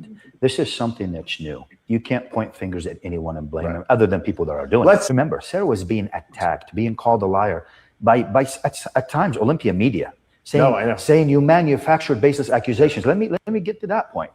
And she had that information. She had a doctor from inside of that clinic that came to her and gave her the dates of operations. But we kept it private. And do you know why? To protect the very same people that ended up attacking Sarah. You cannot be an Olympia team member, Sean, Bob, Wendy, and the list goes on, and go out on record and say the 4-time women's physique Olympia champion manufactured baseless accusation. This is when this crosses the line for me. This is when it's no longer bodybuilding. Right. You can't go out and, frankly, in some instances, smear the champ. You can't go out and say, Sarah uses substances found in rat poison and explosives to attain her conditioning. That's Bob. That's the MC of the Mr. Olympia. This is the guy who's going to announce Sarah the winner if she wins. This is the guy who's going to be in the press conference. Right. Let me tell you what Bob was doing. When you say something like that, he said, I heard, by the way, that was falsehood number one. Right. Because I'd like to know. Well, I've seen Sarah doing her cardio, so I think she's I'd like to know 2.5 hours of cardio a day. You don't need to use anything else. Yeah. What he's saying is, Sarah's not the real thing. Right. He's trying to undermine public trust and public confidence in Sarah and undermine her accomplishments. That's not okay. If you disagree with somebody's messaging, if you are on one side versus the other side, it's one thing. But you can't do something like, especially when your voice has authority. When team Mr. Bob on, they're Olympia team members. When you had the Olympia meeting, Bob was to the right shoulder of Jake. Sean was to the left. And those guys went out. They said many things. I mean, the list goes on. They said, if you don't like plastic muscle, retire. Start your own league. One thing that Sean, I think, said, he said, you put yourself, or Bob, I'm sorry, you put yourself on the chopping block with the judges. Sean went on to say, Sarah's contributions to the industry are no good because she spoke up against plastic muscle implants. So I'll say this. Let's not even, we're talking about Natalia and Sarah and the 2025 Olympics. Let's separate all of that. Let's separate the politics. Let's separate the personalities. Let's just talk about the sport of bodybuilding. How do you define the sport of bodybuilding? It's the sport of building muscle. What if bodybuilders going forward decide that they have the option to implant plastic muscle? It's happening today. There are clinics that are profiting from this. Why is it that just bodybuilding has no rules? Why can't we protect the sport just like soccer is protected, basketball is protected, football is protected? Why can't we just protect the sport and protect the very founding principle of the sport, building muscle tissue, a human effort? It is a human effort. You have to build the muscle. You can't buy it. You can't implant it. I wish there was a blood test they could do to detect. No, I don't think the test is difficult. I think it sounds complex, but if I'm as a judge, I know you're not going to catch everything, but you're going to reduce the percentage drastically. If I see Dave on stage and something is odd, it will be in their contract and their registration that they will submit to a scan if asked to. I really do think that it's time to look into it a little bit deeper, a little bit harder, put the personalities and the controversy to the side, let that play out. But going forward, how do we fix this? A, to not have it happen again, if it does. B, to protect the sport of bodybuilding. So there's obviously a personal side connected to Sarah, but there's another side in this that says, hey, in 10 years from now, where will bodybuilding be?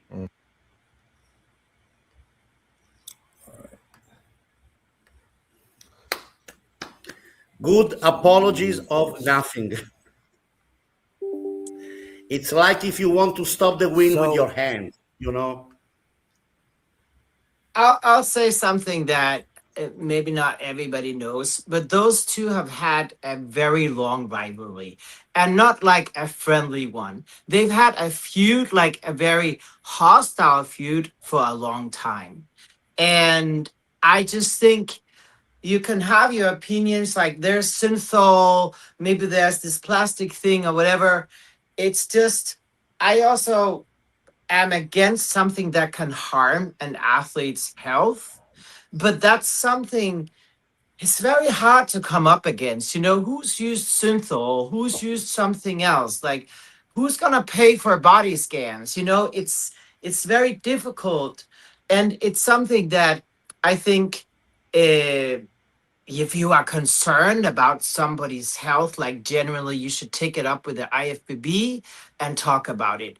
But the way they have been going about it has been, he's talking about, oh, Bob smeared Sarah's name and you should not, pull anybody under the bus. That's what they've been doing with Natalia. Like the whole like right after the O, they came out with like she's having all this fake, and this is the reason why Sarah lost, and blah blah blah, and they went on for months. Then it's been quiet, and now all of a sudden, 4 weeks before the Olympia, they go on all the podcasts and bring this up again, and they're going after her, attacking her personally. I'm like, if you are so scared of the health of the athletes, go have a talk with the IFBB. Going after an athlete like that, like a witch hunt, I think it's very distasteful.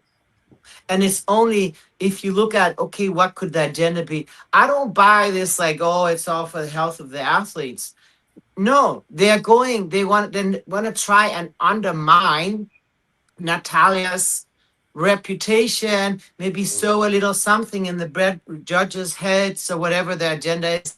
Like, I just think I haven't seen it. If we would take the men's, we all know that many of the guys, they use some synthol. I've never seen a guy in men's bodybuilding point their finger. It's like, oh, Ronnie Coleman used synthol. I can see it on his arms.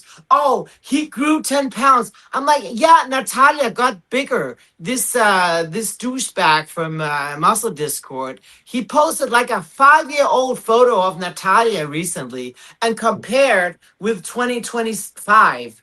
I'm like, dude, I had 1 year, I put on 15 pounds of muscle in 1 year. It's possible. If you are genetically blessed, you can build muscle. If you know, and Natalia was a little lacking on the legs at some point, she was told to bring it up. And guess what? She brought it up. And all of a sudden it's like, oh no, she must have cheated. I'm like, sore losers, in my opinion. You know when all of these things started? 1960, when in soccer in Italy, a trainer gave aspirin before his team goes on the pitch. The first scandal. From aspirin till today. So we are talking about nothing. Yeah. So, a couple of problems I have with... An aspirin was a scandal. So it's the same today. And tomorrow, in 5 years, they will bring up something else. Mm. Yeah. And also it's like, it's not... Allow me. What I didn't like very much is the personal attack on the girl. Yeah. It is not elegant. That's all. Yeah. I might not agree with some protocols. Okay, I do too. But why point the finger? I don't...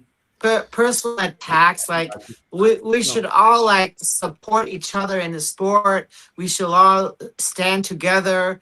If there's something, you have a problem with the criteria, or you are concerned for the health of the athletes, take it up with the federation. That's the right channel to go. Like, go on social media and post after post after post. She put like comparison pictures of Natalia. She put like all kind of like texts pointing at her fingers, smearing her name.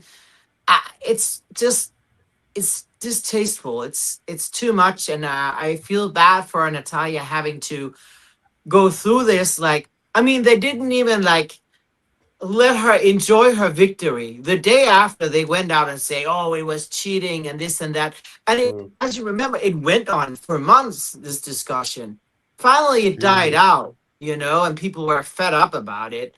And now they're going on all the podcasts. Like, it's a big smear campaign. If you look in the comment sections, everyone is just against Sarah on this. They just are like, everyone is like, this is gross. Like, if the IFBB has an issue with it, they can take it up and they can like tell the judges, okay, we need to look out for this or look out for that if something is like standing out enough. But like if she did do it and it looked great on stage, like people aren't sure. People have no idea if it happened or not. So it's not like something nobody knows. epidemic. They keep saying they have proof, but they want to protect the source. I mean, yeah, but I'm just saying looking at the bring stage, it on, then let's see it. I'm But just even saying, if that is proof, I mean, it's not illegal to use synthol or something. I mean, it's been used for decades. I'm not saying I condone it because I think it is harmful for the health, but it's just, it is what it is, you know. It's your favorite bodybuilders ever used Nolotol, Esiclin, and Synthol. So you have to understand that this is just part of the sport of bodybuilding. Is like, it's a pageant at the end of the day. It's not a sport. And it's, site enhancement has been happening since at least the 1990s that I can know of. Maybe the 1980s or 1970s site enhancement has been happening. So like, it's not, there's no rule against it in the current regulations. And if somebody, it really does get judged on. If somebody had like a big oily shoulder, then the judges would say like, oh, that looks bad, we're going to rule against that. But if someone has like some appropriate, like maybe the peak on their bicep or the, whatever on their shoulder, then you can't tell, then no, it's kind of a moot point. So it's been in bodybuilding for at least 40 years. So, it's kind of I'm just like, if they want to change something within the sport, I don't know how, but I just think you got to go to the federation, you got to go to the manions, you got to go to, who the fuck owns the sport, somebody and change something within.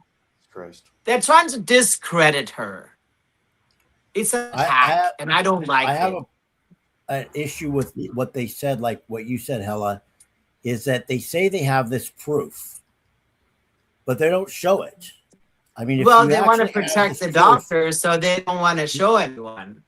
Well, I mean, you can't go both. You can't have it both ways. Right. Either you have the proof and you show it, or you can't. Right. You can't just say I have proof, but then not I'm also like, okay, what if she did the site enhancement? Then what about all the former athletes or Mr. Olympia that maybe use site enhancement? Should they be stripped of their title too? I mean, it's very complex, It's just the whole attacking. I don't like that. It's very. Well, let's set aside the Natalia versus Sarah rivalry, whatever you want to call it, and regardless of what they're saying, how do you guys feel about this stuff being used in top level competitors? I will tell you from a legal point of view, because it's my field, since I have a business. Okay, let's say that I have an implant like the guy say, okay, and I have a contract with a sponsor. All right, they pays me $100,000 a year. Okay, after this news comes out, makes lots of voices. Okay, my sponsors cut my contract. Okay, you know what I do? I sue the person that put this information on me, and I'm telling you, 100%, I win the case. Also, let's start from another point. They have the proof of what Sarah said or what Sarah did. Perfect. If they show the proof, Sarah can sue the hospital, okay, and become millionaire, because it's a private information, mostly regarding the health, which is protected internationally. You mean Natalia? Natalia, Sarah, I don't know. I didn't understand. Natalia is the one that Sarah's accusing. and she's on the Okay. chat right now. Okay. Yeah, she's The talking about the person- photo I saw on Muscle Discord. It was like an 8 Right. years old photo that he compared with 2025. Like, The point is that if I assume that another person did something in order to hit her or him, okay, and I have an economical damage, all mhm. right, I They're get paid. liable. They are liable. That's right. That's the good term. 100%. Mm. I know the Italian term, so I cannot translate, but it's you lost a contract, okay? You lost a Yeah. contract that you wouldn't lose if this news wouldn't come out. It's Right. defamation Yeah. of character. That's what it is. Yeah. Mhm. Yeah, exactly.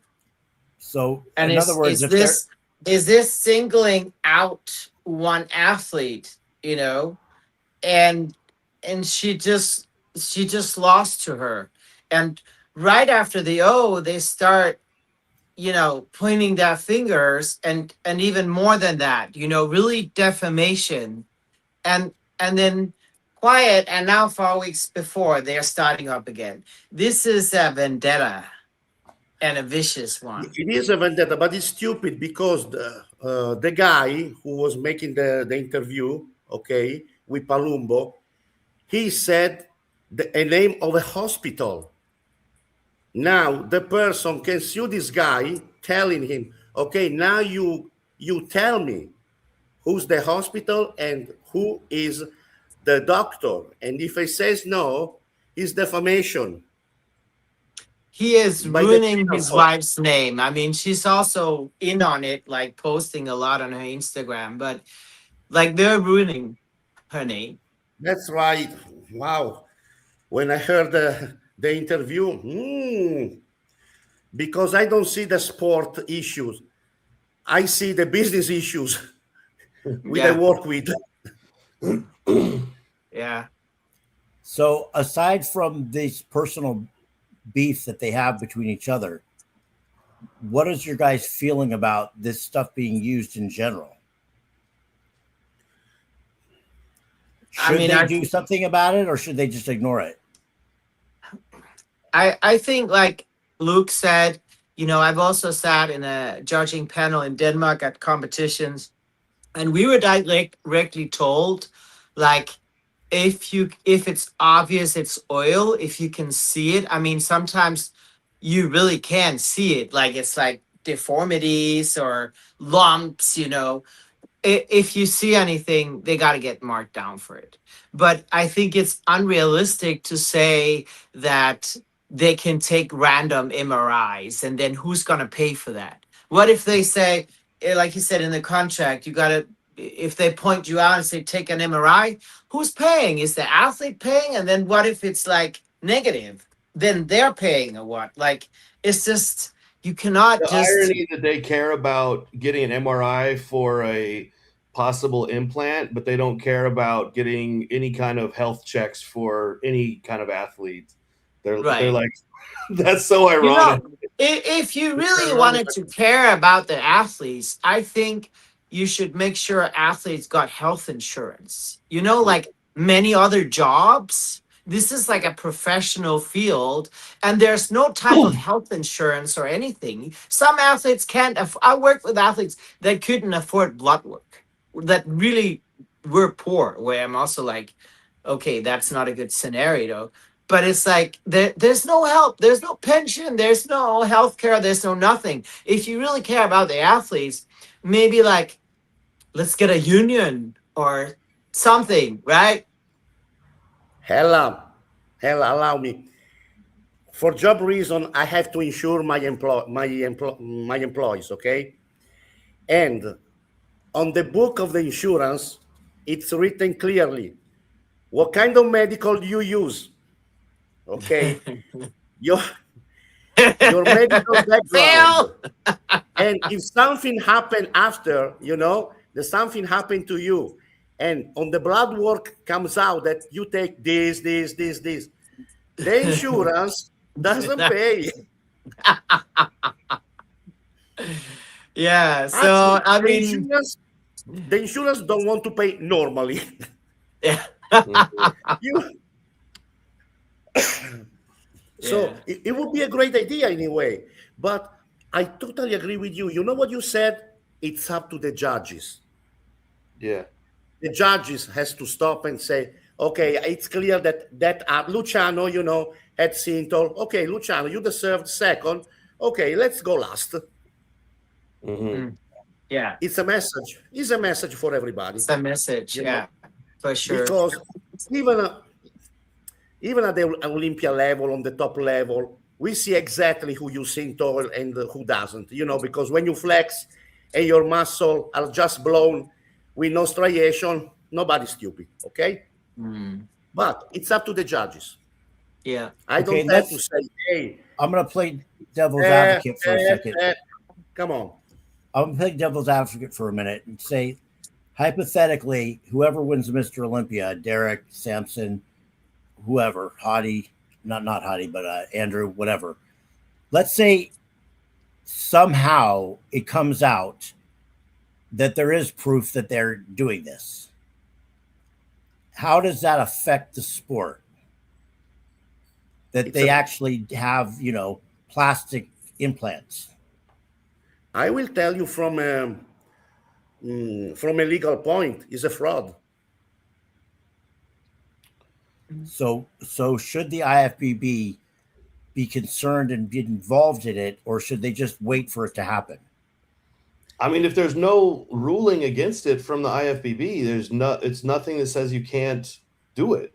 Right, but let's say it becomes well known that whoever wins the Mr. Olympia, then the somehow IFBB comes out that they did all this and they have plastic muscles. If the IFBB rules against it, I mean, there might be a public perception of like, oh, that guy has this or that. But if the IFBB isn't ruling against it, then you can't say anything. But should the IFBB should they get involved, or should they just leave it like it's not my problem? I think if it's hard to accuse somebody. I think if it's obvious and you're like, this is really obvious and it's like for sure, but it's a hard call. Like, I mean, we know some things with synthol, they judge it down, but it's really only if it looks really bad, it's like lumpy or out of proportion. All right. Actually, from my standpoint, the federation has an option. They can put it on paper, okay? Substances like synthol, like PMMA are forbidden, but they don't go after. But they put on paper, okay? It's a start. It's a start. I'll put it on paper. That's the way it would be from now on. But we don't go after, okay? In reality. I think for sure, athletes should not be using it from a health standpoint. But I say also there will be athletes who is willing to risk it, and there's athletes that not going to be willing to risk it. Yes, but the federation might have this option. Okay, there's this problem. Okay, that can get very big. Okay, I put it on paper. Okay, synthol, PMMA are forbidden. Period. No other words. And everything goes the way it has to go. Okay, let's set bodybuilding aside for the moment, and let's talk about something that we know. It's well known that the wellness competitors in Brazil, specifically in Brazil, are using this in their butt. It's not a secret. We know this. A lot of them, maybe most of them. So it's that cat's been out of the bag. We know this. So where it's obviously, you know that they're doing it, and it's obvious, you can look at it and see it. There's no debate that that's happening in the wellness division. Mm-hmm. So what do you do? Do you just say, okay, that's fine, or do you just do you do something about it? The judges should change method of judgment. I mean, women's are beautiful with beautiful glutes, but the point is that mostly in Brazil, not just the athletes, but all the population, the feminine population, if they have some money, they do implants on their butt, and they are not athletes. It's a cultural thing. It's well known. Mm-hmm. It's a cultural thing. So if they want to stop, if you see a very beautiful glute, put last, because you have no option. Otherwise, we keep seeing these beautiful glutes, and everybody's happy. Mm-hmm. Because otherwise, we get to the point of big look. What you do?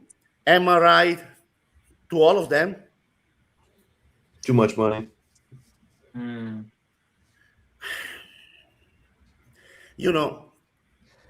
Life is not perfect like we would to be. Okay. So it's a sort of. We have to stay in balance. And still, there's gonna be athletes that's gonna be willing to risk it, and there's gonna be athletes that don't. Yes. And they will. And there's also gonna be athletes that are good enough to win without it. It's.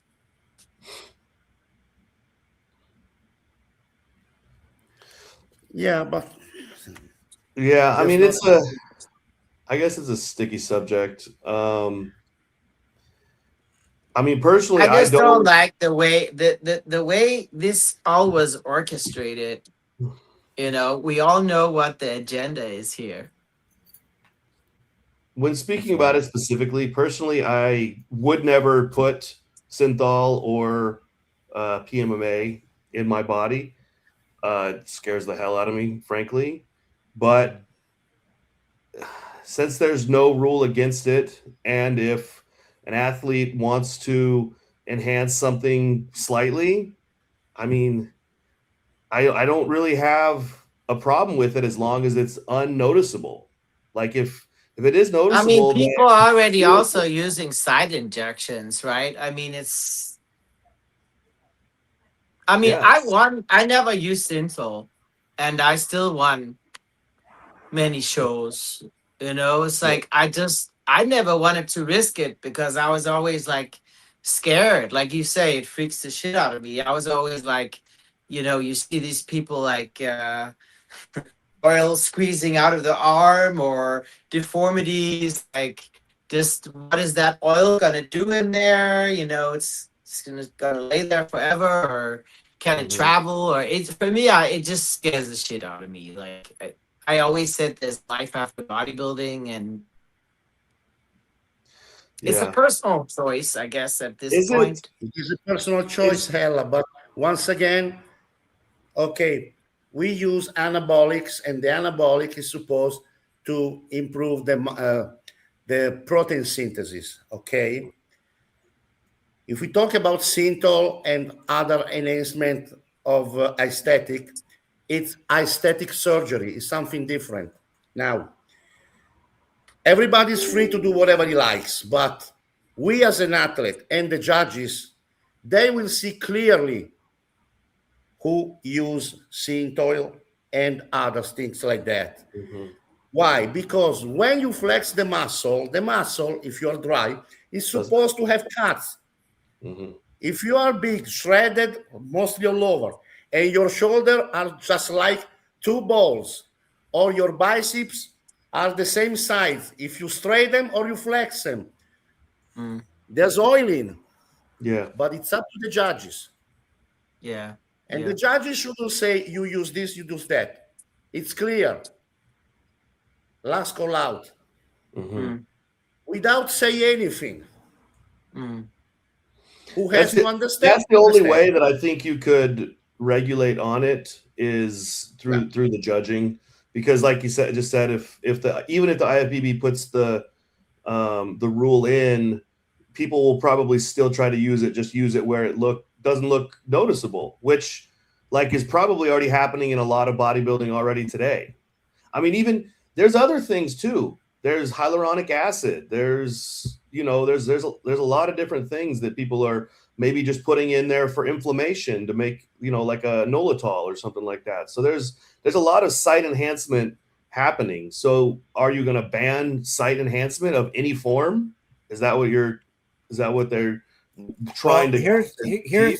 Here's where we've crossed the line with synthol or any of those inflammatory things. There's a limit to how much you can do before the muscle becomes distorted. In other words, you could probably put a 1/2 inch on your bicep and put a peak on your bicep, and no one could tell the difference if you inject synthol deep into the muscle. But if you take that muscle and you grow it 3 or 4 inches by putting that much oil in it, it's going to look like a sack of oil, and you're going to see it. This is different, though, because this can be put into the muscle in such a way that it's not necessarily, you may not be able to see it because they put it deep inside, and you'll still have the cuts on the outside, and it still will flex, and you won't see it. So that's the real difference. You I don't know. Bodybuilding is a subjective pageant. So, are you going to say that women can't use Juvederm in their lips to plump them up and stuff like that too? Like, where do you draw the line at?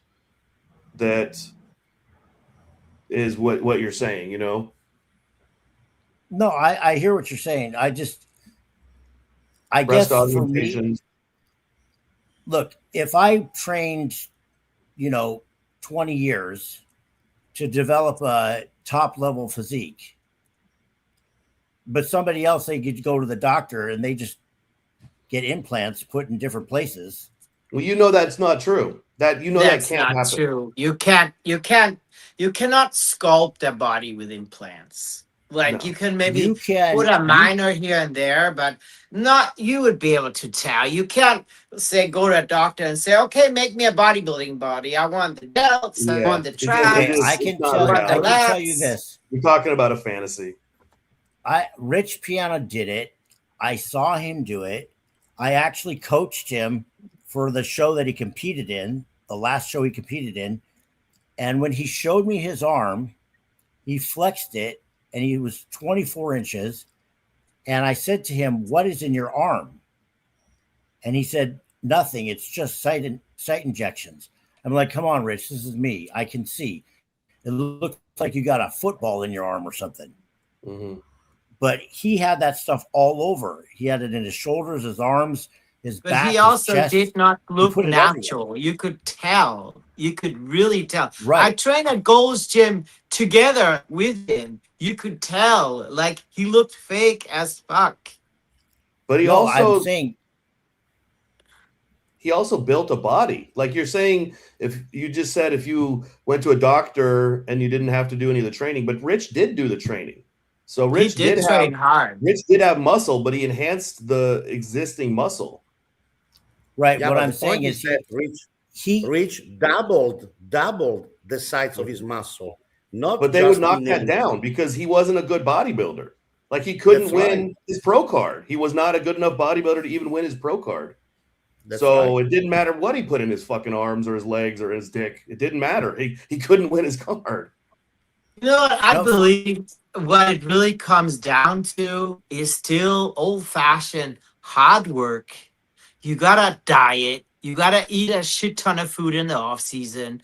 Take some gear, and then if you do a little side enhancement here and there, whether it's some PMMA or some synthol or whatever it is, I don't believe it makes a difference. Either you're a good athlete or you're not. You cannot just inject something and override genetics. I don't believe that. Yeah, I agree with that. Not 100%, but you can make a big difference. You can make a big difference. Yeah, I mean, you can make a big difference if you want to look like fake, rich. I can tell you. I believe Larry. Sorry, Larry. I believe Larry is saying that if you are already a good bodybuilder, okay, let's say second call out with some injection, like Larry said, you can step on first call out and top spots as well. That's what Larry's saying. Yeah, that exactly. kind of improvement. I understand. Yeah, you're not going to be a skinny person and then all of a sudden get implants and it look like a bodybuilder. No. You won't go from last call out to first call out. But the little improvement, that 15, 20% that allows you to reach major steps on the ladder. I just don't see a clear-cut way that you could designate that, like to make everyone do an MRI or whatever. It's just not realistic. It's not a realistic Also, like you said, Larry, you'd have to do a little something. You can't do major stuff without being invisible. Mm-hmm. Well, but with the PMMA, you can get away with a little bit more than you could with a synthol because it's different. Yeah, I mean, there's different obviously forms of stuff that you're talking about, but it all is the same like end goal. It's to enhance, site enhancement. Whatever you're using, it's the same. What goal. I'm saying is the PMMA you could actually make your arm an inch bigger and not be noticeable. Mm. Whereas the synthol, if you go too far with it, it will be noticeable because it's just a different substance and it works differently. I'll tell you what the synthol does. You can't train hard with synthol like in your arms because the stuff leaks out of the muscle. It like the oil leaks out. And when you first put it in there, you can't tell. But if you train with it in there, it will leak out and you'll have like a film of oil under your skin. Trust me, I know I've done this before. Can people train hard with the PMMA? Yes, that's the difference. It's in there permanently inside. Wherever it's at, it's not going anywhere. It's not leaking out. I don't know. It's a complex thing because, I think it should be frowned upon, and there's no rule against it right now. And it's up to the IFBB if they want to make it a rule, and then how to enforce it is a completely another issue. Right now, I don't think they have a solution for it because, like you said, they can't MRI everybody because they're not going to pay for that. So who's going to pay for it? So that's maybe Ali Taktak can when he doesn't care about any other division except for. Well, they comment to the Olympia always in the private jet, so I think they should fund all the MRIs. Yeah, or maybe the next federation, the Larry Pollock Bodybuilding Federation. Yeah, and there is a point that somebody, there's a good point. They have the enhanced games. You're familiar with that, right? Mm-hmm. Yes, yes. Okay, so they're allowed to take PEDs to compete, but they can't take just anything. They have to be under a doctor's supervision. They can only take things that are FDA approved. Mm-hmm. So in other words, like they can take nandrolone, testosterone, Anavar, growth hormone. They can't take trembolone. They can't take, weirdo exotic things that are just not on the approved list. And they have to get regular monitoring by a doctor to make sure their health is in check. And if it's not, they won't let them compete. So they actually have that in place in this enhanced games. Now, we don't know how successful this is going to be, or even if so far it's not been done so well. But they only had it 1 year, right? Last year was the first year. Yeah, but they didn't break any. I think they like one record was broken swimming. That was it. Yeah, but it's a little bit of a like, to say that they didn't really do a lot is not true. They did do significant, because these people have been retired for a decade and they came back and they matched or beat their previous best. So just because they didn't beat the best in the world, well, the best in the world didn't come. The best in the world didn't take steroids, or else they probably would have beat the world's records. Actually, some of the best of the world did come and compete, and they won without steroids. They were natural, and one guy came and won. I think he won in running or something, and he wasn't on anything. He was one of the best in the world. He still won anyways without anything. Okay, but you're talking about like an individual thing. I'm talking about by and large, these people came back from a decade of being retired from their sport, and they matched their best. So that's what they were trying to prove with this, that steroids do work. But what I'm saying is, in the enhanced games, they still had restrictions on what they could do. Yeah. And they had to be monitored by a doctor, and they had to make sure they were healthy. So it can be done. It can be done, and there can be limits to be put on it. It's just who's going to pay for it. Yeah, they had extreme funding, and I think they didn't make their money back. So that's why there are natural federation, which once in a while they call the athletes to check their the blood work. Maybe Sarah should switch to a natural federation. Here in Italy, it works like that. We have natural federation, and athletes get called for test, but they're natural. Okay, we are not. We're bodybuilder guys. Yeah, that's kind of the whole thing. Sport. The ultimate freedom of expression is bodybuilding. Yeah. And what you were saying before, Luke, that people that wasn't competing since 10, 20 years comes back and then do their best. Here I am.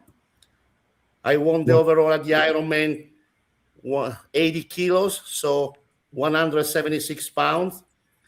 And this year I was 207. Best shape of my life. What we're talking about. It's but it's not me. What I want to say is that knowledge, wisdom for the age, and new chemicals and protocols. That's it. The world, is still climbing. We won't stop anything. We can manage to do the best and in the safest way. That's the wisest thing for me, because we are not able to do by the letter, by the law, but with just some flexibility, we can have both, one and the other. Yeah. So by the way, guys, I have to jump off here real quick. Yeah, I think we pretty much covered everything that we wanted to talk about. Yeah. So I just want to say thank you, Luciano, for coming on. You're welcome. And once again, like last time, if your kind guests want to come to Italy, I will be glad to have them on my house, as long as they want to stay and enjoy Italy. And Italy is beautiful. I've been there. It is. I live by the lakes in the northern Italy. I live nearby Milan, where there are contests 2 times a year. So you will be very, very welcome if you contact me. Thank you very much. If Big Luke wants to compete, he knows where to come. All right. Heck yeah. Italy Pro next year. Italy Pro next year. I'm waiting for you here. All right. You can do the last part of the preps here. Man, I have a gym on my house too. That'd be amazing. All right, let's wrap it up. I got to get some food in me. All right. Thank you, guys. Everybody, appreciate you tuning in. Sorry we didn't get to Q&A today because we were busy talking about all this other stuff, but leave your comments in your questions in the comments, and we will be sure to address those on a future podcast. And you can reach us. Our Instagram links are in the description. And that's a wrap. All right. See you guys. Thanks, So, everybody. take care. Thanks to everybody. Bye-bye. Bye. Bye. I believe that the fires we're cast upon are the flames we shall become. I believe in a common cause.